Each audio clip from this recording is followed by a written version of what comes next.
Assalamualaikum. How are you all? How are you, Shafat? ख़वातीन हज़रात, आज मैं और बबीतो यानी कि रेबेका हम लोग बैठ के कुछ खबरें डिस्कस कर रहे हैं।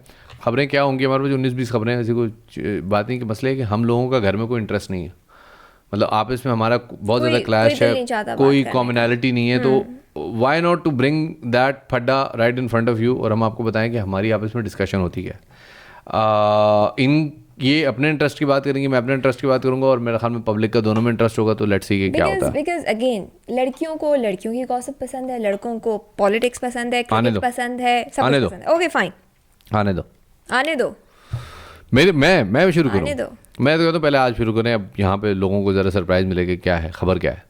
2 टिकटॉकर्स की शादी हो गई है, मुबारक हो। ज़बरदस्त किस्म की उन्होंने बहुत प्यारा फोटोशूट करवाया है, ज़बरदस्त, और बहुत प्यारी लग रहे थे दोनों, छोटे छोटे से क्यूट से। टिकटॉकर पाकिस्तान के, अमेरिका के, यूएस के? पाकिस्तान के टिकटॉकर्स हैं लारेब खालिद और जरनाब फातिमा। ओके, अच्छा। लारेब भी वैसे जनाना नाम है। हाँ, मुझे भी शुरू में लगा कि लारेब, मैंने कहा इतना आज़ाद पसंद कैसे हो गए लारेब खालिद, बट फिर जब मैंने थोड़ा सा, क्योंकि इतना ज़्यादा इंट्रैक्शन नहीं होता टिकटॉक पे, लेकिन लारेब खालिद जो हैं वो एक मेल टिकटॉकर हैं जिनकी, और जो मज़े की चीज़ मुझे उनकी लगी शादी के शूट की, कि उन्होंने एक फ्लाइंग बलून टाइप का एक वो बनाया, झूला सा जो ऊपर से बलून्स हैं उस पर, और उस पर उन्होंने शूट किया है। That was cute, so cute. सही। मेरे पास भी खबर है, बताएं। खबर ये है कि हमारे एक दोस्त हैं शाहिद महतला साहब, ट्विटर पर भी उनसे ताल्लुक़ और तारुफ बना है सारा। बहुत माशाल्लाह ज़बरदस्त आदमी। उन्होंने जनरल बाजवा का इंटरव्यू किया 2 फरवरी को। ओके। उसके बाद उन्होंने जनरल बाजवा के इंटरव्यू के पे जो वो हुआ उसके ऊपर अब एक सीरीज़ लिख रहे हैं। उस सीरीज़ का आज उन्होंने छापा पहला एपिसोड। नया दौर की वेबसाइट पे वो पड़ा हुआ है। उस इंटरव्यू में उन्होंने जनरल बाजवा से कुछ सवालात किए और जनरल बाजवा ने उनके कुछ जवाब दिए। उन्होंने जो सबसे दिलचस्प बात है वो ये कि उन्होंने पूछा जनरल बाजवा से कि आपके होते हुए अफसार आलम हमारे एक बड़े सीनियर जर्नलिस्ट हैं, उनको गोली लगी, मतीउल्लाह जान साहब को उठाया गया और ये पूछा गया कि जी तलत हुसैन को नौकरी से निकाला गया, नुसरत जावेद साहब को नौकरी से निकाला गया, मुर्तज़ा सोलंकी साहब को निकाला गया। इन सब पे आपका क्या जवाब है? जनरल बाजवा ने उन सब की जिम्मेदारी जनरल फैज़ पे डाल दी और उन्होंने कहा कि जी मैं बतौर जनरल बाजवा उस जनरल बाजवा को नहीं जानता। अखो सुभान अल्लाह।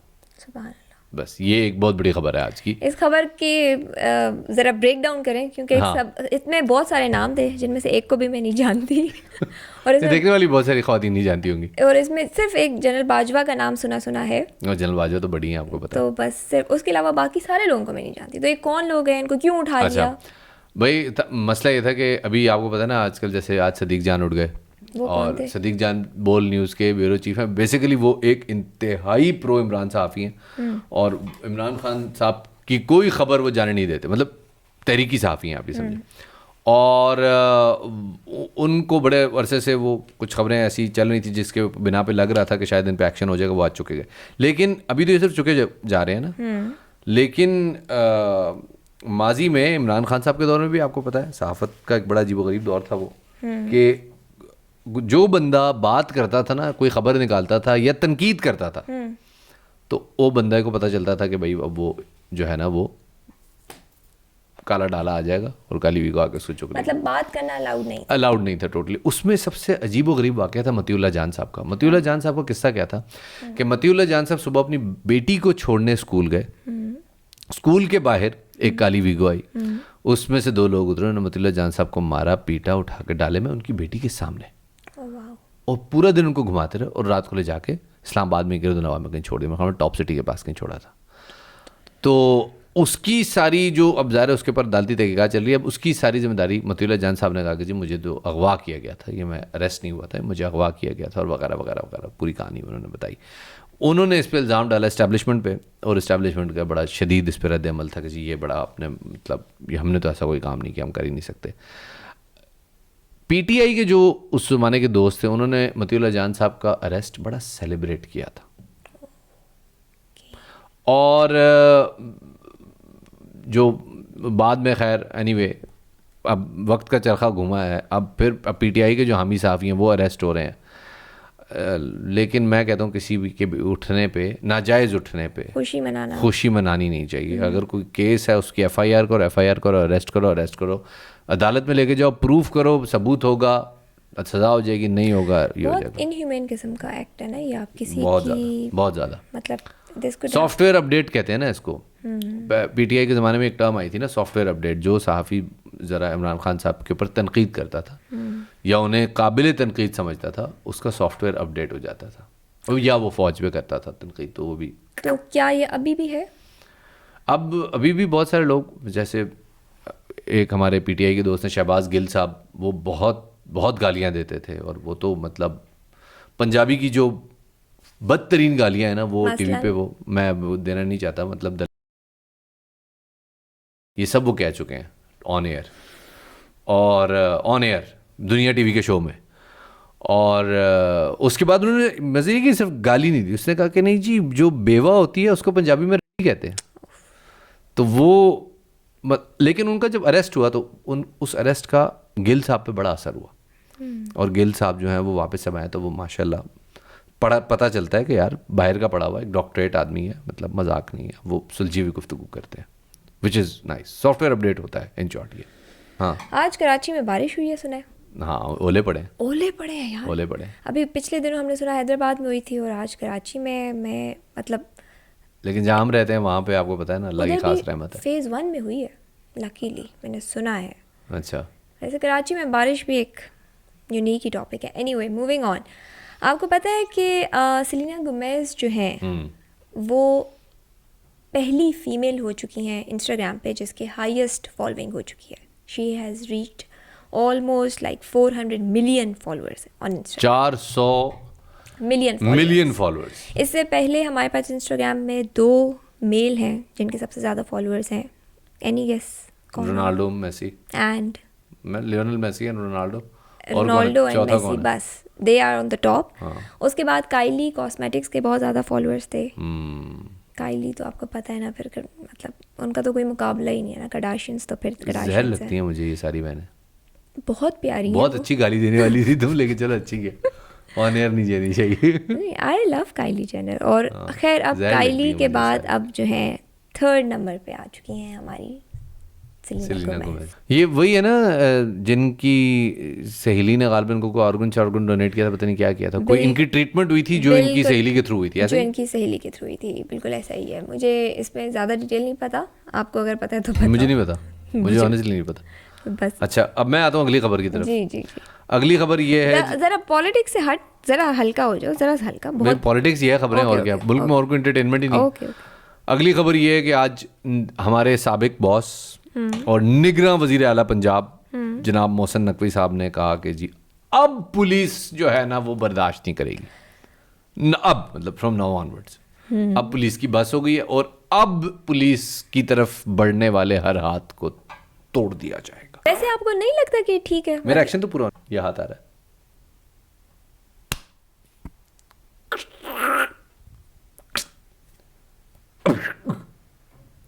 ये करेगी पंजाब पुलिस। आपके मुताबिक ये ठीक है?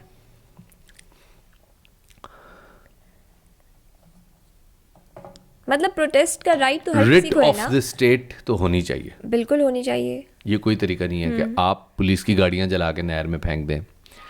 ये भी कोई तरीका नहीं है कि आप अदालत का महकमा जाए गिरफ्तारी के लिए और आप वहाँ पे सारे खड़े हो जाएंगे, खान नहीं रहेंगे। सनी देओल की फिल्म नहीं शूट हो रही यहाँ पे, हर बंदा वहाँ पे ना ये 2.5 किलो का आता है कातिया, लोहे को पिघला के उसका आकार बदल देता है। ये नहीं होना चाहिए। लेकिन ये भी नहीं होना चाहिए कि इमरान खान के घर में घुसे तलाशी के नाम पे और वहाँ पे लेमन माल्ट की बोतलें उठा के कह रहे हैं कि जी शराब की बोतलें मिल गई हैं। वो कासिम की पेंटिंग जो फ्रेम हुई पड़ी थी वो उठा के तोड़ दी। ये भी नहीं होना चाहिए। मुझे तो बहुत अफसोस है, सच्ची बात है। ये भी नहीं होना चाहिए कि आप जो है ना वो रेशियल प्रोफाइलिंग शुरू कर दें कि जो बंदा पश्तो बोल रहा है आप उसको तालिबान कहना शुरू कर दें।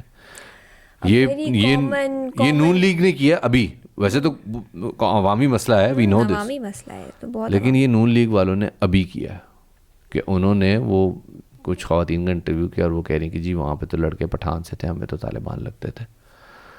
तो उन लोगों के ऊपर, अब लोगों की आप जहनीत को क्या कहेंगे, उनको ये भी नहीं पता कि तालिबान कोई कौम नहीं है, तालिबान एक तहरीक है। इस तहरीक में पश्तून है, पंजाबी हैं, उज़्बक हैं, ताजिक हैं, अफ़गान हैं, इसमें मिस्री हैं, अरब हैं, यूरोपियंस हैं, और यूरोपियन की एक नहीं, यूरोपियन की 5 नेशंस के लोग हैं इसमें, इसके अंदर, इसमें फार ईस्ट के लोग हैं। तालिबान बहुत बड़ी मूवमेंट है, 16 से ज़्यादा ममालिक के लोग तालिबान की तहरीक में हैं। और एक ज़माने में जो तहरीक तालिबान पाकिस्तान थी, उसके अंदर पंजाबी तालिबान और पश्तून तालिबान का रेशो तकरीबन बराबर था, सेम नंबर ऑफ फाइटर्स एक ज़माने में।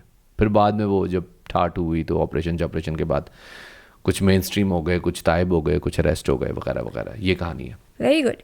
तो एक पाकिस्तानी ड्रामा है जिसकी क्लिप बड़ी वायरल हुई हुई है, जिसमें बिनीज़ा एक्ट कर रही हैं, और उस एक्ट में एक सीन है जिसमें निकाह हो रहा होता है। और जैसे हमारे कल्चर में बड़ा कॉमन है कि निकाह के टाइम में बहुत सारी चीज़ों को काट दिया जाता है, ठीक है ना, बहुत सारी गर्ल्स राइट को जो कि निकाहनामे में हाँ दिए जाते हैं। मैं सोच रही थी मैं अपना भी लेकर आऊँ, पता नहीं मेरा भी शायद कटा वही होगा। नहीं मैंने दिया तुम हक के तलाक, सीरियसली मैंने रखा है। हाँ okay. मैंने रखा था। तो खैर वो ड्रामे में एक बड़ा अच्छा टॉपिक इन्होंने उठाया, मुझे अच्छा लगा कि एक नया पर्सपेक्टिव लेकर आए, एक नई चीज़ लेकर आए, कुछ अच्छी चीज़ लेकर आए। और उसमें वो कहती हैं कि भाई इसको राइट दिया जाए। क्यों हंस रहे हो? नहीं मुझे सही अच्छा लग रहा है। तो उसको कटवाने से रोका जाता है। तो मौलवी भी बोलते हैं और आगे से बाकी सारे लोग भी बोलते हैं क्या ज़रूरत है कटवाने की, मतलब इसको काटने दें, ये ज़रूरी नहीं होता, ये बिल्कुल अनइम्पॉर्टेंट है। देन शी सेज कि नहीं, it's a very important part, because majority हमारी ख़वातीन को नहीं पता होता कि निकाहनामे में हमारे क्या क्या राइट्स हैं। मुझे नहीं पता बहुत सारी चीज़ों का, सच्ची बात है। लेकिन उन राइट्स को काट दिया जाता है, जो कि लेटर ऑन पता चलता है कि हमें वो राइट मिला ही नहीं। एग्रीड। और अच्छी बात यह है कि हमारे लोगों को भी ये याद आया कि सास बहू से निकल के कुछ नई चीज़ कुछ और भी, दुल्हन भी हो सकती है ना, लड़की भी हो सकती है आज़ाद। बल्कि लड़कियों पे मेरे ख्याल में ज़्यादा बनाए तो बहुत अच्छा नहीं होगा। मतलब there are lot of topics जो कि हमसे रिलेटेड हो सकते हैं, जिनके मुतालिक आवाज़ उठाई जा सकती है। मतलब निकल आए ना, अब लड़की मासूम है, उसको उस पर जुल्म हो रहा है। ये एक बहुत बड़ी बहस है कि ड्रामा ऐसा क्यों है, लेकिन इसकी वजह ये है कि हमारे यहाँ टीवी का कल्चर कुछ और है। हमारे यहाँ ये समझा जाता है कि टीवी जो है ना वो एक फैमिली इंटरटेनमेंट है। तो मोबाइल पे भले जो प्ले हो रहा हो, टीवी पे सब कुछ जो है ना वो फिर आ गया मनूस, टीवी पे सब कुछ साफ होना चाहिए और ऐसा होना चाहिए कि मतलब चमचमाता हुआ। बिल्कुल ऐसा भी नहीं होता, टीवी पे सब कुछ साफ थोड़ी होता है। कितनी लड़ाइयाँ दिखा रहे होते हैं, वो खैर मारपीट, लड़ाइयाँ मारपीट इज़ फाइन, लड़ाइयाँ मारपीट इज़ फाइन, बट टीवी पे जो चल रहा है उसके बारे में ये है कि इसके अंदर मियाँ बीवी के आपस के ताल्लुकात के बारे में कोई बात नहीं होनी चाहिए। वो भी होता है, वो भी कुछ ड्रामों में हमने देखा है, जिसके ऊपर फिर अगेन पैमरा ने बड़ा नोटिस लिया। वो पैमरा ने नोटिस क्यों लिया ना, क्योंकि हमारा कॉन्सेप्ट वही है कि टीवी इज़ फैमिली थिंग, यानी एज रेटिंग का तस्वर नहीं है।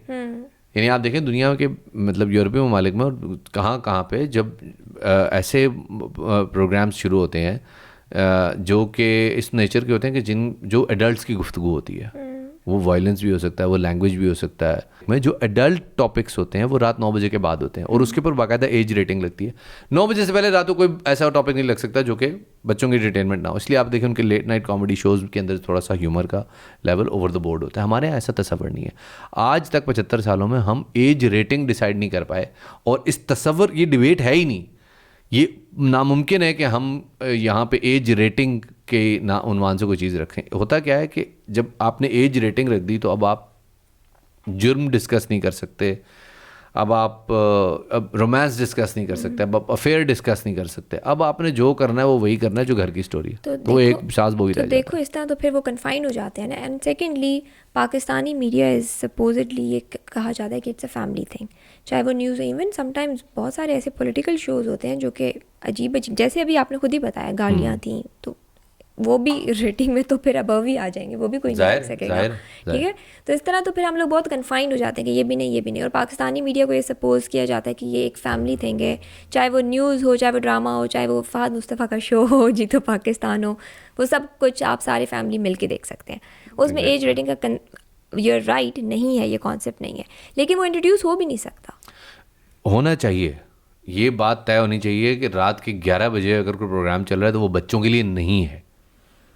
और अगर आपके बच्चे देख रहे हैं तो आपको ये तय करना है कि आप बच्चों को पाल रहे हैं, बच्चे आपको पाल रहे हैं, क्योंकि रात के 11 बजे बच्चे लाउंज में बैठ के टीवी क्यों देख रहे हैं? इसका मतलब है आप कमरे में लगे हुए। तो ये तो मैं आपको यही बताना चाह रही हूँ कि 9 बजे वाला ड्रामा है ना, 8 बजे वाला ड्रामा है, जो भी 9, 8, 10, 11, कोई कॉन्सेप्ट तो हो ना। कोई कॉन्सेप्ट नहीं है ऐसा। हाँ, कॉन्सेप्ट नहीं है, कोई कॉन्सेप्ट नहीं, कोई बहस भी नहीं है ऐसी। अगर आप कह रहे भी तो वो पैमरा वाले बाबे बैठे हैं, वो तो सुनने को तैयार नहीं है। ये एक मसला है। एक खबर अब मैंने भी आपको सुनानी है। सुनाए। हमारे जय्यद पीटीआई के सहाफ़ी हैं अतहर काज़मी साहब, मंसूर अली खान के प्रोग्राम में बैठे थे। मंसूर ने उनसे पूछ लिया, अच्छा जी आप बताएं कि नवाज शरीफ को किस केस में नाअहली हुई थी? अतहर काज़मी साहब को नहीं पता था। तो मैं अपने तमाम नाजरीन की जानकारी के लिए बताना चाहता हूँ कि नवाज शरीफ साहब को जो नाअहली मिली थी वो उनका एक केस था कैपिटल FZE का। कैपिटल FZE एक ऐसी कंपनी थी जो कि उनके बेटे की मिल्कियत थी। उस कंपनी में Nawaz Sharif board of directors में थे और उसमें उनकी एक तनख्वाह दर्ज थी। उस कंपनी की बेस पर उनका इकामा निकला हुआ था। तो उस तनख्वाह की बेस पे सुप्रीम कोर्ट के उस वक्त के चीफ जस्टिस साहब ने कहा कि यार ये वो तनख्वाह है जो कि आपको मिली है, ये आपने कभी डिक्लेयर नहीं किया। उन्होंने कहा मैंने कभी ये तनख्वाह ली ही नहीं। तो इस बुनियाद पे सुप्रीम कोर्ट ने कहा कि यहाँ पे आपने आइन के आर्टिकल 62 62F की 62F या 62C की आपने खिलाफ वर्जी की है और इस बुनियाद पे हम आपको नाअहल करार देते हैं। तो ये तमाम हमारे जो देखने वाले चाहने वाले हैं जिनको पता नहीं है, ये मंसूर वही है ना जिनके मरियम के साथ कितनी प्यारी लग रही थी वो रेड कलर का ड्रेस। मैं तो मुसलसल ये देखी थी कितनी प्यारी लग रही है ये। वो अभी इफ़त उमर ने भी कहा है ना, उनकी एक इंटरव्यू है जिसमें उन्होंने कहा कि मरियम ने कुछ भी नहीं करवाया हुआ, मतलब वो शी इज़ एब्सोल्युटली नेचुरल। तो कहती मैंने बहुत सारी सर्जरीज वगैरह सारा कुछ देखा, मैं आई मीन मेकअप इंडस्ट्री, मुझे पता है उन्होंने कुछ भी नहीं किया हुआ। वाह मैं भाई वाह, भाई वाह। इफ़त कह रही है तो ठीक ही कहती होगी, बट जो भी है करवाया नहीं करवाया, व्हाट अ ट्रांसफॉर्मेशन। वैसे इफ़त ना लुक्स ब्यूटीफुल। इफ़त और मरियम? नो मरियम, इफ़त नो मरियम नहीं, इफ़त भी माशाल्लाह शी इज़ क्रॉस 50 नाउ। या मेरे ख्याल में आज के लिए इतना काफ़ी है। एक और हाँ, नाटू गाने को ऑस्कर मिले और उसके बाद उसकी परफॉर्मेंस जो है जर्मन एम्बेसी दिल्ली नहीं झुकी। जर्मन एम्बेसी दिल्ली नहीं यार जिसने वीडियो नहीं देखी अभी जाके यूट्यूब पे देखे, मैं लिंक डाल रहा हूँ डिस्क्रिप्शन में। ना वो यार पूरा मॉब डांस था एम्बेसी के सामने, बहुत आला, बहुत आला था। Okay guys, see you tomorrow. अल्लाह हाफिज।